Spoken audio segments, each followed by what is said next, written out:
Thank you very much, and thank you to all of my colleagues for your participation in the debate. Particularly, I'd like to thank my government colleagues for not seconding their motion, and therefore I assume that it has been withdrawn and that we will not have to be pushed to a vote on this issue.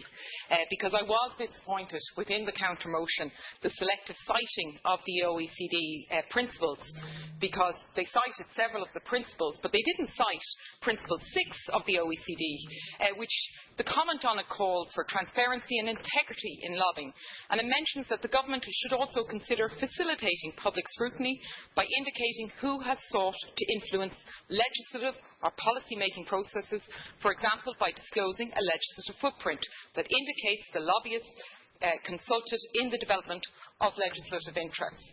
And for me, this is the heart of what we were trying to get forward in our motion. We only called for a debate. We didn't call to tie anybody's hands. We wanted a debate, which is exactly what we've done here today in the Seanad, is to begin the process. It's a first step about the role of parliamentarians. Many interesting points have been raised with regard to the role of lobbyists, and that is important. But we need to also focus on ourselves and our role as parliamentarians. For me, if you look only several weeks ago, the government launched the Healthy Ireland initiative, and what we're proposing here supports that government policy. We would like to see things such as a legislative commitment to publish details of meetings in regard to public health and welfare issues. Look at the regulatory impact, the legislative footprint. Why not have a code of conduct for all branches of government? Why not give clear guidance to our parliamentarians? You know, Senator Byrne disclosed his experience. Why are we not given that clear guidance that we don't have to find out by accident?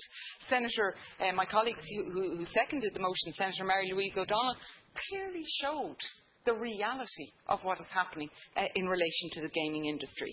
I'd like to see things, assurances like that in the Cabinet Handbook. It will now be updated to include Article 5.3 of the World Health Organization Framework Convention on Tobacco Control. Senator Whelan asked a really pertinent question. Why was alcohol sponsorship not dealt with as a public health issue?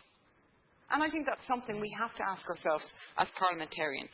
I have, as I said before, written 2 reports on alcohol-related harm. I did it for the European Economic and Social Committee. Most of you have probably never heard of that committee. But yet the European Spirits Organisation lobbied intensively every one of the 344 members of that committee about my report. They tried to discredit me, they tried to discredit the NGO I was working for, and then the report itself.